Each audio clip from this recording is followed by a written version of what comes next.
자, 오늘 말씀은 시편 107편 33절서부터 43절까지 말씀입니다.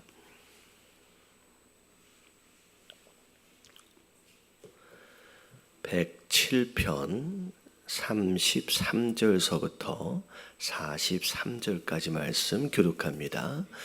여호와께서는 강이 변하여 광야가 되게 하시며 샘이 변하여 마른 땅이 되게 하시며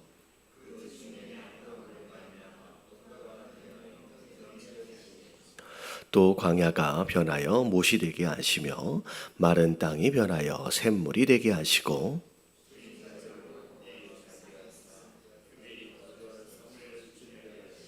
밭에 파종하며 포도원을 재배하여 풍성한 소출을 거두게 하시며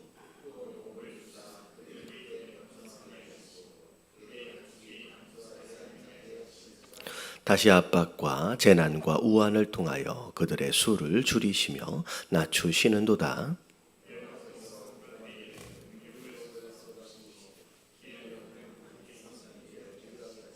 궁핍한 자는 그의 고통으로부터 건져주시고 그의 가족을 양떼같이 지켜주시나니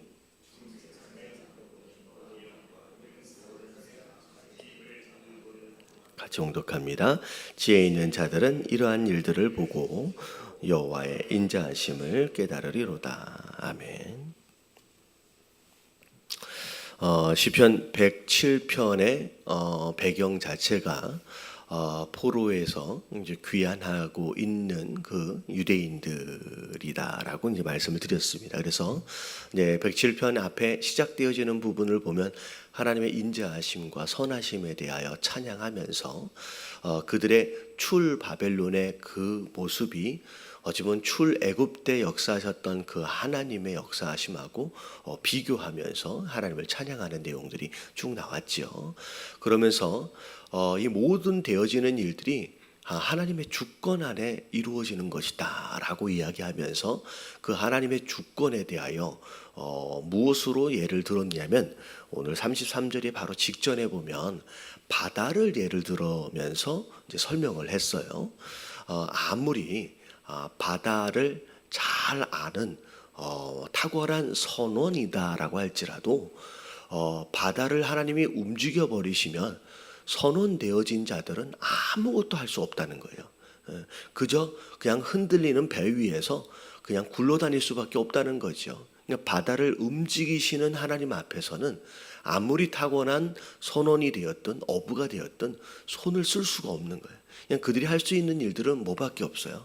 하나님께 살려달라고 간구하는 길밖에 없다는 거죠. 근데 또 그 하나님은 또 그 간구하심을 또 들으신 가운데 또 그 바다를 잠잠케 하실 수 있고요. 또 안전하게 항구로 또 그들을 인도해 가실 수 있는 하나님이 바로 우리가 믿고 있는 그 하나님이라는 거죠. 그래서 바다의 주관자 되시는 주권자 되시는 그 하나님에 대하여 설명하고 있는 내용이 33절 바로 직전의 내용이었습니다. 자, 그런 가운데 그 하나님의 주권에 대하여 바다뿐만이 아니라 이 역사의 주관자 그리고 모든 이 세계 만물의 주관자 되신 하나님을 이렇게 또 오늘 33절에 설명하고 계세요. 자, 이거 보니까 여호와께서는 자, 강이 있는데 자, 강이 변해서 뭐가 되도록 하셔요? 광야가 되도록 하신대요. 그리고 샘이 변해서 마른 땅이 되도록 하신다는 거죠. 그래서 사실은 역사적으로 볼 때 성경에 등장하는 구약의 당시만 해도 이렇게 이집트의 어떤 그 지역 자체가 굉장히 풍성한 그런 땅이었어요. 근데 오늘날 많은 것을 보면 이제 아프리카의 북부 지역서부터 어떤 일들이 벌어지냐면 사막화 현상이 일어나면서 불과 10년 전만 해도 나무가 자라는 땅이었는데 10년이 지나면서 뭐가 돼버리냐 모래밭이 되어버리는 그런 현상들이 지금 일어나고 있습니다. 그래서 사실 땅이 급속도로 변하고 있는 그런 모습들을 보면서 사실 하나님이 그런 땅조차도 여기 보니까 강이나 샘이 있는 장소조차도 광야나 마른 땅이 되도록 하실 수 있는 분이라는 거죠. 근데 앞에 바다를 설명을 할 때를 보면 굳이 특별히 이 배를 타고 나간 사람들이 뭘 잘못한 게 아님에도 불구하고 하나님이 그냥 바다를 막 움직이고 계시는 그런 모습처럼 보여요. 근데 33절서부터를 보면 하나님이 강이 광야가 되게 하시고 샘이 마른 땅이 되도록 하시는 이유가 이제 하나씩 설명이 나옵니다. 34절에 보니까 자, 왜 이렇게 이런 일들을 하시느냐? 자, 거기 주민들이 뭘 행했대요? 예, 악을 행했대요. 여러분, 이 악이라고 하는 것은 하나님으로부터 멀어지는 거예요. 하나님 뜻대로 살지 않는 거죠. 자, 그것으로 말미암아 옥토였는데 뭐가 되도록 하셨어요? 염전, 소금 땅, 더 이상 경작하지 못하는 땅이 되도록 하나님은 그렇게 만드셨다는 거죠. 자, 아니 여기를 보니까 이제 이유가 나오는 거예요. 하나님 앞에서 악을 행하니까 그들에게 이런 현상을 허락하시는 거예요. 자, 근데 옥토가 소금 땅이 되도록도 하시지만 또 반대로 광야 같은 땅을 뭘로 또 만드실 수 있어요? 못이 되도록 하실 수 있어요. 연못. 그리고 앞에 나와 있던 마른 땅 같은 그 땅도 오히려 또 샘물이 되도록 하신다는 거죠. 이게 거꾸로 하나님께서는 어찌 보면 나쁘게도 만드실 수도 있지만 또 좋게도 만드실 수 있는 분이에요. 근데 자, 누구에게 이렇게 또 축복을 허락하시느냐? 36절에 보니까 어떤 사람이에요? 줄인 자예요. 배고픈 사람이에요. 이 배고픈 자들을 향하여서는 거기에서 살 수 있도록, 거기에서 거주할 수 있도록 오히려 황무지 같고 마른 땅이었음에도 불구하고 그 장소가 성읍이 될 수 있도록 물이 나도록 하신다는 거죠. 이 줄인 자들을 향하여서. 그래서 밭에 파종하여 포도원을 재배할 수 있도록 하시고 풍성한 소출을 거두게까지 하나님 하신다는 거죠. 자, 그리고 38절에 보니까 또 그들에게 뭘 주신대요? 하나님 복도 주신대요.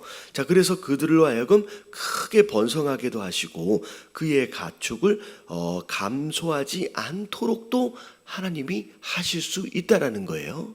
근데 39절에 다시 넘어가면서 다시 압박과 재난과 우환을 또 허락하신대요. 자, 이게 왜 이러냐면 자, 그 줄인 자였어요. 배고픈 자였어요. 자, 하나님이 채워주세요. 살 수 있도록 필요한 것들을 공급해 주세요.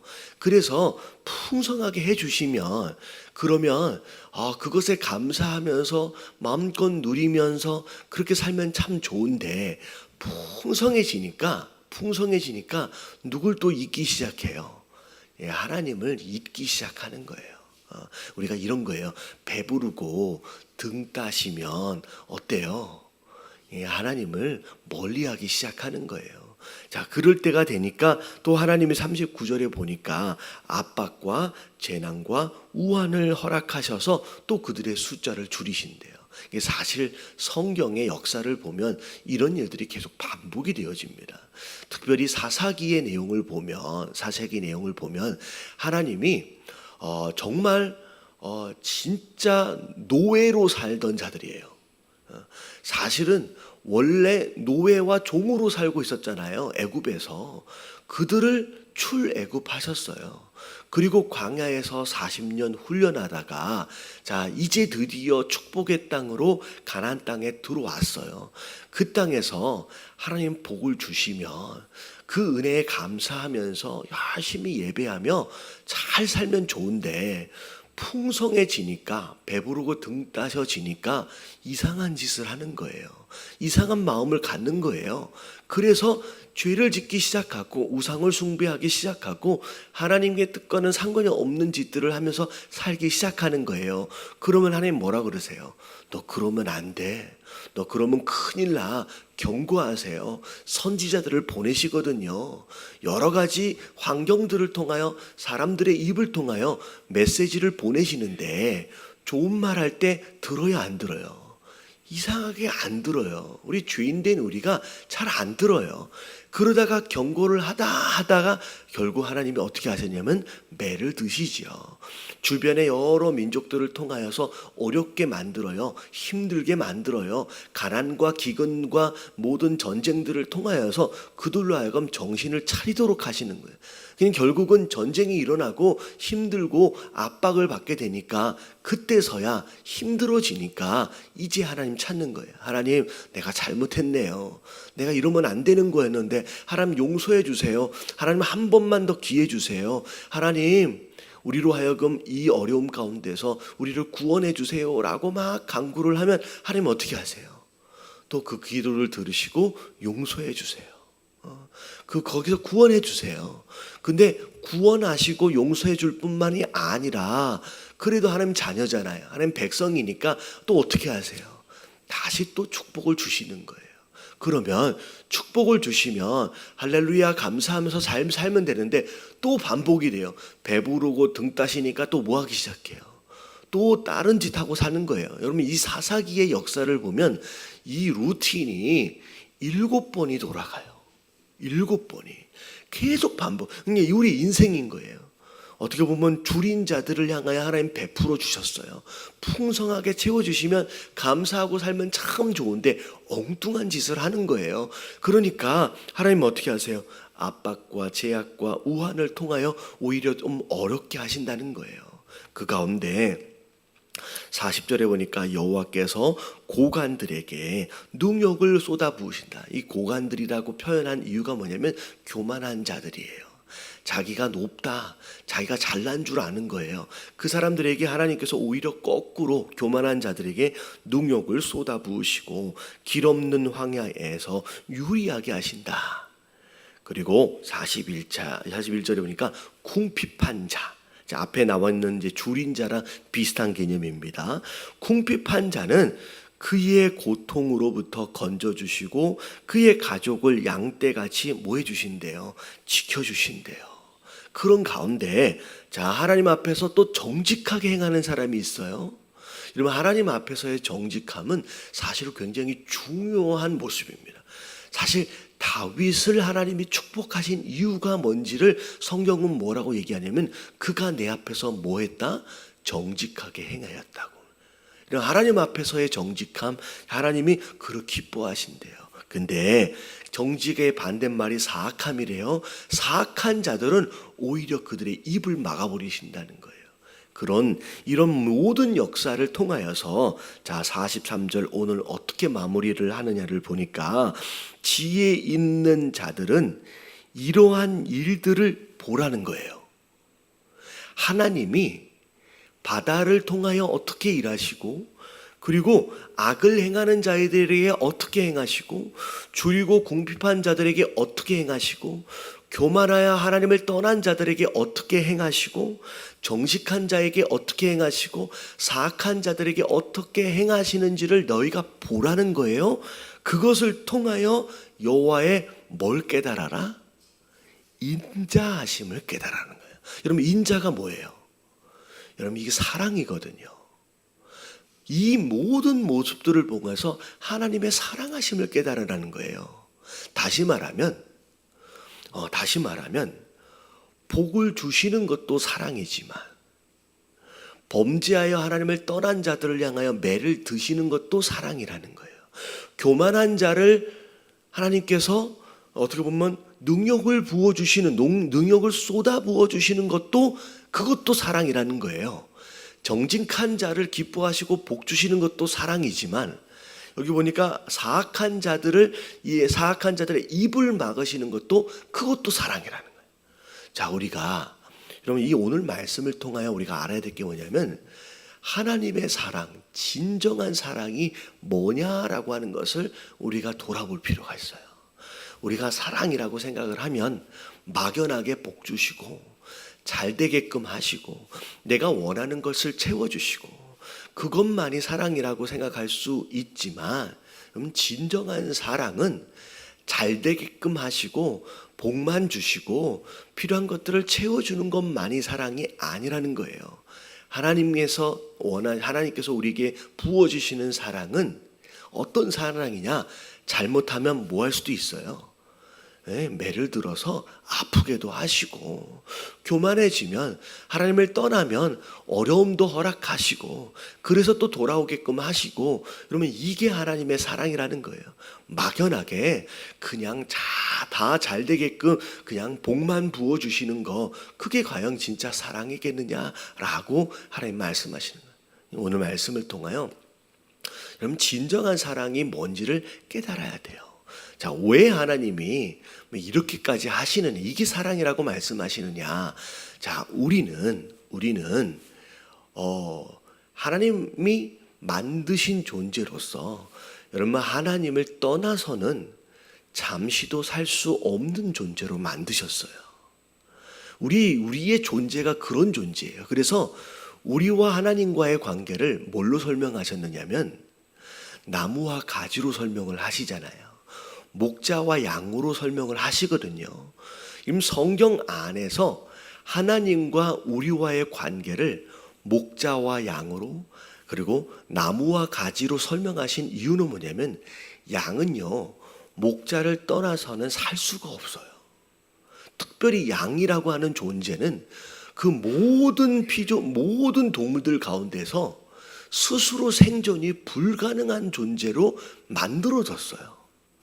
어떤 존재든 어떤 짐승이든 집을 떠나 있으면 다시 돌아올 줄 알아요. 그게 귀소 본능이거든요. 근데 양은요, 집을 떠나면 돌아올 본능 자체가 없어요. 그리고 눈도 너무 어둡고요. 그리고요, 다리도 짧고 자기를 보호할 수 있는 기능 자체가 몸에 없어요. 그리고 남을 공격할 수 있는 기능 자체가 자기에게는 없어요. 그래서 어떻게 보면 철저하게 목자의 도우심이, 목자의 보살핌과 도우심이 없으면 생존 자체가 불가능한 존재로 그냥 만들어졌어요. 그렇기 때문에 양에게 있어서는 누가 필요해요? 여러분, 목자가 필요한 거예요. 가지도 마찬가지죠. 가지 스스로 생존이 불가능한 거예요. 가지가 살아남으려면 어떻게 해야 돼요? 나무에 붙어 있을 수밖에 없어요. 근데 신기하게 뭐냐면 가지 되어진 우리, 양 되어진 우리의 본성 자체가 어떻게 되어 있냐면 죄를 짓고 나서 이 목자에게 붙어 있는 걸 싫어하는 존재가 싫어하고 있는 그 본성이 있어요. 무슨 얘기인지 아시겠죠? 양이 목자하고 같이 있어야 살아남는데 죄인된 우리의 본성 자체가 어떻게 되어 있냐면 목자하고 같이 있는 것을 싫어해. 그리고 가지 되어진 본성이 죄를 지어가지고 나무하고 붙어 있는 걸 싫어해요. 그게 우리의 본성이에요. 그래서 자꾸 우리가 양 되어진 자들이 이 목자를 자꾸 떠나려고 하고요. 가지 되어진 자들이 나무를 자꾸 떠나려고 하는 우리의 본성이 있어요. 그래서 그 본성 그대로를 내버려 두시면 우리가 어떻게 돼요? 우리는 떠나 있는 것으로 우리는 점점 죽어가는 인생이 되는 거죠. 그래서 하나님이 그 본성대로 살지 않도록 하기 위해서 이 모든 환경을 허락하시는 거예요. 하나님께 나오는 자들을 향하여서는 복을 주시는 거예요. 근데 하나님을 떠난 자들을 향하여서는 어렵게 만드시는 거예요. 왜냐하면 떠나면 뭐 하기 때문에? 죽기 때문에. 떠나는 것을, 멀어지는 것을 그대로 내버려 두신다? 그건 사랑이 아니죠. 왜냐하면 그러면 죽어가기 때문에. 여러분, 우리 인생도 마찬가지예요. 우리가 하나님으로부터 멀어지기 시작하면 반드시 하나님은 우리를 사랑하시기 때문에, 우리를 살리시기 때문에 이런 상황들을 주님 허락하시는 줄로 믿습니다.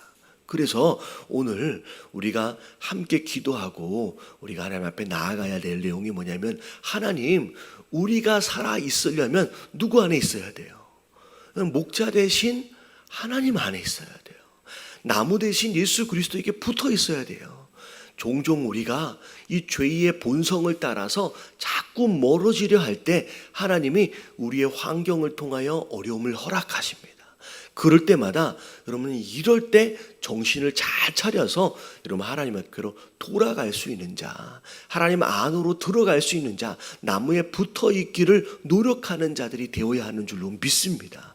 그게 우리가 유일하게 살아남는 비결이고 그게 하나님께서 우리에게 허락하시는 사랑의 방법이라는 거예요. 그래서 어려울 때면 왜 이러십니까? 라고 불평하고 원망하는 게 아니라 내가 하나님께로부터 멀어지고 있나 보다.